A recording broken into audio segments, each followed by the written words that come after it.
Practice Director at For Communications. And I'm Craig De Silva. I oversee the PR and comms at Infinity Middle East.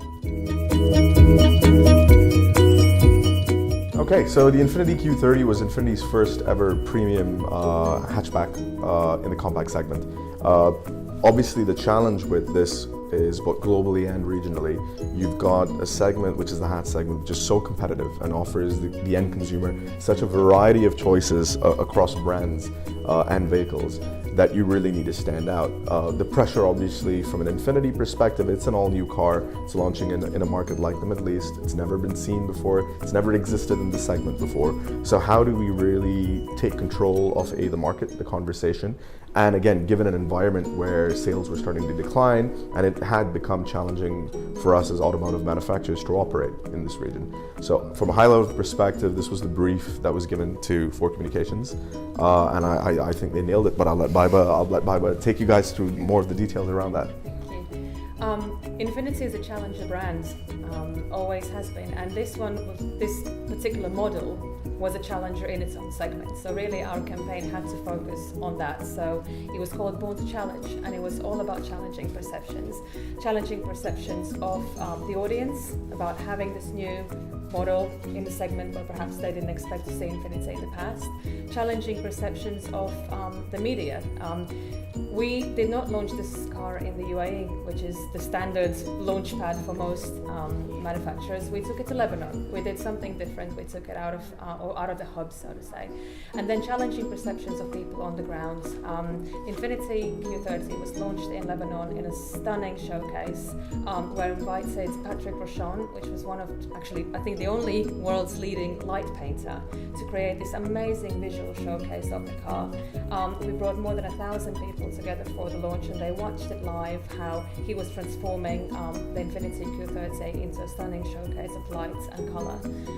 The other element where we really challenged perceptions during the event was the introduction of the Google Tilt Brush, which was technology that had never been used in this context before. So people at the event were able to experience it firsthand and really release their creative sides and participate in the activation.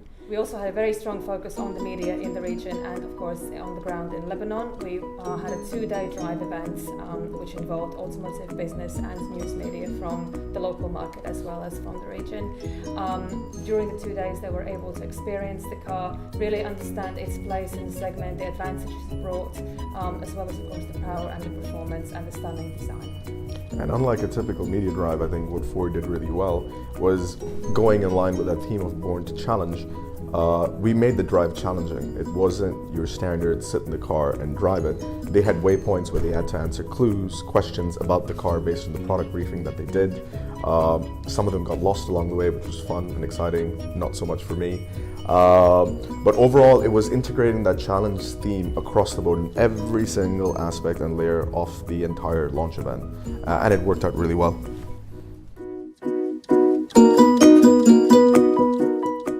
From a business perspective, obviously, new car, new segment, never been in it before. How do you get the car to sell with the consumer? This was our #1 priority, without a doubt. Brand awareness obviously comes with that, with everything that we do. But really, the expectations for this vehicle were massive, both from a regional as well as a global perspective. So we had to nail it. It was a one-shot deal where we had to get it right from the get-go and really have people stepping into showrooms, purchasing and booking these cars.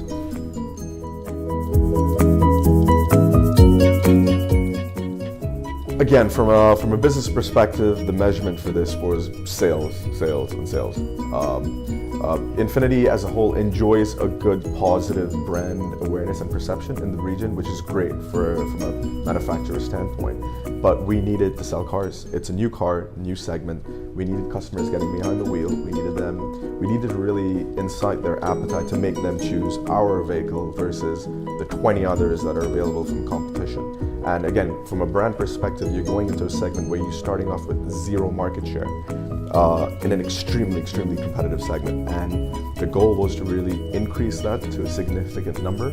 And we increased that to a very significant number where I think don't quote me on this, but I don't remember what the percentages were, but we were up there top 3 in the market share segment for this vehicle, which is fantastic for something that never existed before. What Infiniti does really well is this back end interlinking. This is obviously thanks to our digital and our marketing team, which does a fantastic job at this. So everything that we do is back end integrated, and I don't know the necessarily technical terms or the protocol for it.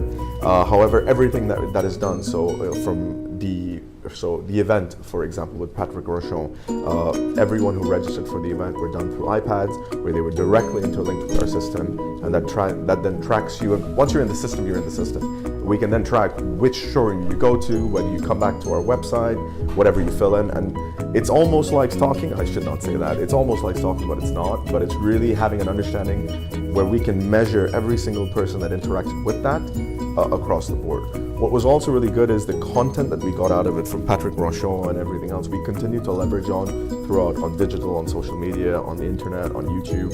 And again, having those backstop wherever someone integrated with that piece, it was then routed through the system again, which then essentially does all of the work for you in terms of lead gen and tracking. And I think the real final measurement of success was the fact that, considering we were coming from a background where we weren't in the segment, never ever sold any car like this ever. We delivered almost 1,200 cars to customers around the region and went from 0 to the #1 performer in the C segment across the entire Middle East, which from a bottom line business perspective is fantastic for operating in an environment where the market's declining and you've never been in there before.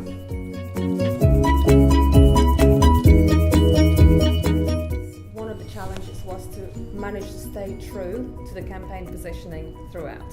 So it was all nice and well to come up with a Born to Challenge positioning. The client loved it, the media loved it, etc. But how would we really keep that going throughout the campaign? And how did we prevent it from becoming just a launch event and actually bring another dimension to it? So this is where Patrick came in. This is where we decided to bring some exciting new elements into what was essentially a car launch. And light painting, for instance, isn't something that our audience in Lebanon were expecting to see. Such a stunning performance, and actually where art merged with automobile to become something really beautiful. Same with the partnership with Google, where we were able to leverage their paint technology to actually introduce that to the audience and showcase that for the very first time. Again, challenging the perception of this just being a car launch.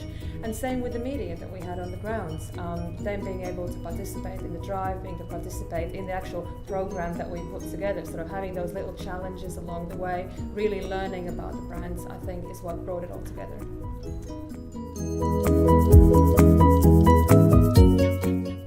One of the key highlights for us was definitely the media drive.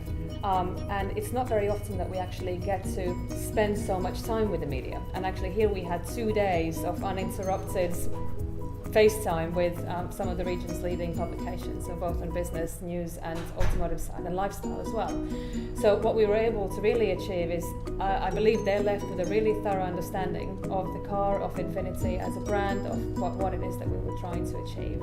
And the launch itself was definitely a highlight. Actually seeing Patrick perform his stunning showcase in the middle of this massive venue, in the middle of Lebanon, in the presence of more than 1,000 people. It was just a very stunning showcase, and I think something that did the car real justice.